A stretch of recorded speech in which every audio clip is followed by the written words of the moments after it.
Hello everyone, welcome back to the channel. तो आज इस चैनल पे हम एक वैकेंसी के बारे में डिस्कस करेंगे। अगर आप एलिजिबल हैं तो definitely you can go for it. ये वैकेंसी बेसिकली फ्रेशर्स के लिए भी है और the people who have PhD degree in environmental science and multiple field of life sciences and with experience, तो वो भी इस वैकेंसी के लिए अप्लाई कर सकते हैं। तो ये वैकेंसी आई है दिल्ली पोल्यूशन कंट्रोल कमेटी की तरफ से, जो कि गवर्नमेंट ऑफ एनसीटी दिल्ली का एक ऑर्गेनाइजेशन है। ओके, तो जब आप इस वेबसाइट को ओपन करोगे, जो कि dpcc.delhi जी GOVT.nic.in की वेबसाइट है। ये वेबसाइट मैं आपको वीडियो के डिस्क्रिप्शन में प्रोवाइड कर दूंगी, आप वहां से डायरेक्टली यहाँ का एक्सेस कर सकते हो। इसके बाद आप जब ये वेबसाइट ओपन करोगे तो यहाँ पे आपको दिखाई देगा recruitment of group A post, जहाँ पे साइंटिस्ट सी, बी और प्रोग्रामर की वैकेंसी आई है। तो आपको इस नोटिफिकेशन के लिए क्लिक करना है। इसके बाद आपके सामने पूरा का पूरा नोटिफिकेशन ओपन हो जाएगा, जहाँ पे आपको बताया रहेगा कि वैकेंसी किस किस फील्ड के लिए आई है, उसमें कैटेगरी वाइज वैकेंसी आई है या अनरिजर्व वैकेंसी है, वो सारी चीजें रहेंगी। तो यहाँ पे ओवरऑल 5 वैकेंसीज आए, 5 कैटेगरी के लिए वैकेंसी आई है। पहली वैकेंसी है सीनियर इन्वायरमेंटल इंजीनियर के लिए, जो कि ओबीसी कैटेगरी के लिए यहाँ पे एक सीट है और अनरिजर्व के लिए 4, तो ओवरऑल 5 वैकेंसी रहने वाली है।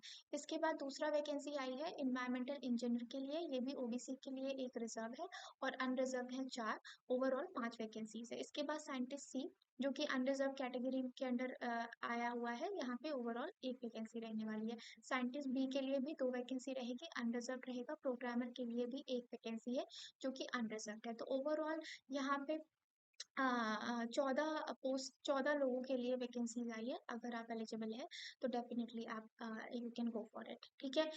इस वैकेंसी के लिए आपको किसी भी तरह का कोई एग्जाम नहीं देना है। आपको अपना जितने भी आपके एलिजिबिलिटी वाले डॉक्यूमेंट्स है, आपको स्पीड पोस्ट कराना है इनके इस एड्रेस पे।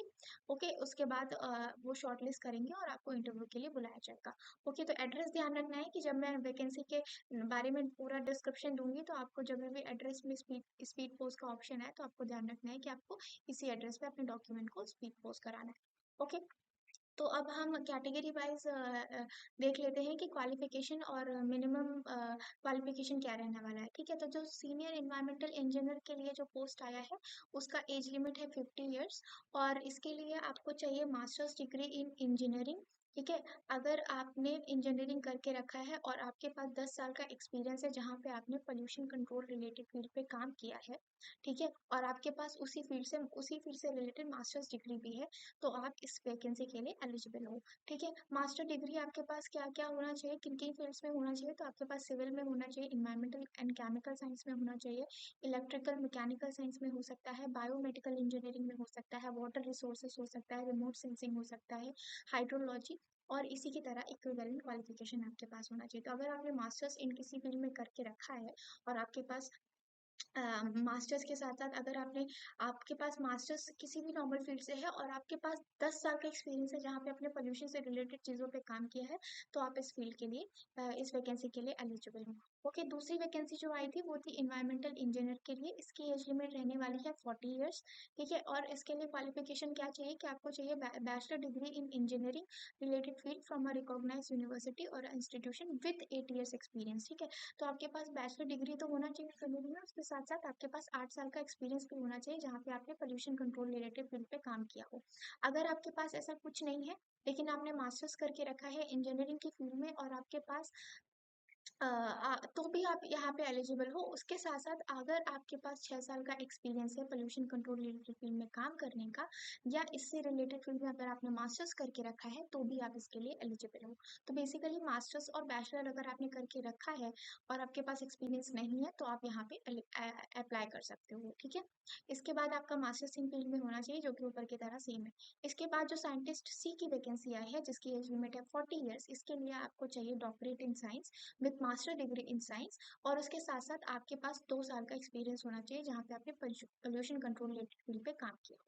ओके, अब आपके पास जो मास्टर्स और डॉक्टरेट डिग्री है, वो इन फील्ड में से एक होना चाहिए, या तो वो बायो केमिस्ट्री में होना चाहिए, माइक्रोबायोलॉजी में होना चाहिए, लाइफ साइंसेस में होना चाहिए, केमिस्ट्री में होना चाहिए, इन्वायरमेंटल केमिस्ट्री में होना चाहिए, एनालिटिकल या टॉक्सिकोलॉजी इस फील्ड में आपका डॉक्टरेट और मास्टर्स होना चाहिए। ओके, इसके बाद जो साइंटिस्ट बी की वैकेंसी आई है, इसकी एज लिमिट है 35 ईयर्स। इसके लिए आपको एसेंशियल क्वालिफिकेशन क्या चाहिए कि आपके पास मास्टर डिग्री होनी चाहिए किसी रिकॉग्नाइज यूनिवर्सिटी से, और एटलीस्ट आपके पास 3 साल का एक्सपीरियंस होना चाहिए जहाँ पे आपने पोल्यूशन कंट्रोल फील्ड में रिलेटेड चीज़ों से काम किया हो। ठीक है, डिजायरेबल रहेगा इसके लिए डॉक्टरेट इन साइंस। अगर आपके पास इस एलिजिबिलिटी के अलावा अगर आपने पीएचडी भी करके रखा है साइंस के किसी फील्ड में, तो भी आप यहाँ के लिए मोस्ट परफेक्ट कैंडिडेट हो। ओके, इसके बाद जो प्रोग्रामर की एक वैकेंसी आई है, इसकी एज लिमिट उन्होंने 35 ईयर्स रखी है। इसके लिए आपको मास्टर्स डिग्री चाहिए कंप्यूटर एप्लीकेशन में, कंप्यूटर साइंस में, या आपके पास एमटेक होना चाहिए कंप्यूटर एप्लीकेशन या कंप्यूटर साइंस में।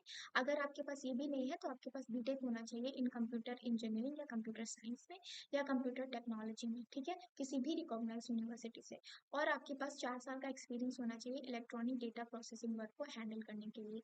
अगर आपके पास इस कैटेगरी में आप फॉलो आउट नहीं करते हो, तो आपके पास डिग्री होनी चाहिए कंप्यूटर एप्लीकेशन या कंप्यूटर साइंस में, और डिग्री होनी चाहिए इलेक्ट्रॉनिक्स में। ठीक है, और इसके साथ साथ आपके पास 5 साल का एक्सपीरियंस होना चाहिए इलेक्ट्रॉनिक डेटा प्रोसेसिंग में, और एटलीस्ट आपके पास 2 साल का एक्सपीरियंस होना चाहिए जहाँ पे आपने एक्चुअल प्रोग्रामिंग करके रखी होगी।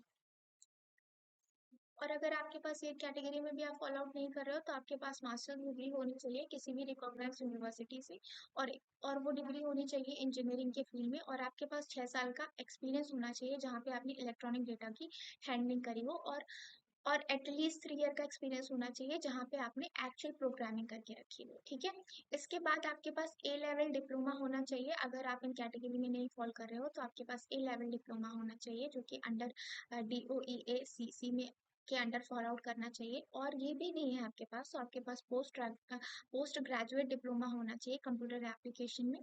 ठीक है, किसी भी रिकॉग्नाइज यूनिवर्सिटी से, या फिर आपने पॉलीटेक्निक डिप्लोमा करके रखा है तो भी आप यहाँ पे इस वैकेंसी के लिए एलिजिबल है। ठीक है, इसके साथ साथ आपके पास 6 साल का एक्सपीरियंस भी होना चाहिए इलेक्ट्रॉनिक डेटा प्रोसेसिंग के लिए।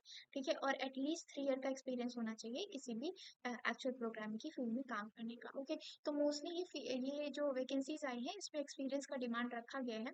जहाँ पे एक्सपीरियंस नहीं मांगा गया है, जहाँ पे एक्सपीरियंस को मैंडेटरी नहीं किया गया है, अगर आप फ्रेशर्स हैं तो आप उस फील्ड के लिए अप्लाई कर सकते हैं। ओके, कैसे अप्लाई करना है, इसके लिए इन्होंने लास्ट में अपना एप्लीकेशन फॉर्म प्रोवाइड करके रखा है। ये एप्लीकेशन फॉर्म आपको प्रिंट कराना है, यहाँ पे अपने पासपोर्ट साइज की सेल्फ अटेस्टेड फोटो लगानी है, और सारा डिटेल फिल करना है। इसके बाद यहाँ पे आपको आपने जिस पोस्ट के लिए अप्लाई किया है उसके उसके अंडर आपके पास क्या क्या चीज़ों से रिलेवेंट एक्सपीरियंस है, उसकी सारी डिटेल्स आपको एंश्योर वन में प्रोवाइड करनी है। ये सारी चीज़ें फिल आउट करके आपको अपने जितने भी सर्टिफिकेट, जितने भी डॉक्यूमेंट्स हैं उनको स्पीड पोस्ट कराना है, ऊपर जो मैंने एड्रेस बताया था उस पे। ओके, मेक श्योर करना है कि आप जो भी सर्टिफिकेट वगैरह प्रोवाइड करा रहे हो वो वैलिड होनी चाहिए। ठीक है, और उसमें किसी भी तरह की कोई गलती नहीं होनी चाहिए। इसके बाद क्या होगा कि आपको ये आपके डॉक्यूमेंट्स के अकॉर्डिंग आपको शॉर्टलिस्ट करेंगे, then they will call call you for the interview. आपको इंटरव्यू डेट आप आगे बताई जाएगी। ओके, सो या दैट वाज इट। आप लोग अगर एलिजिबल हो and you guys are feel कि ये वैकेंसी आपके लिए है, then you can definitely go for it. Thank you so much everyone for watching this video. Take care, bye bye.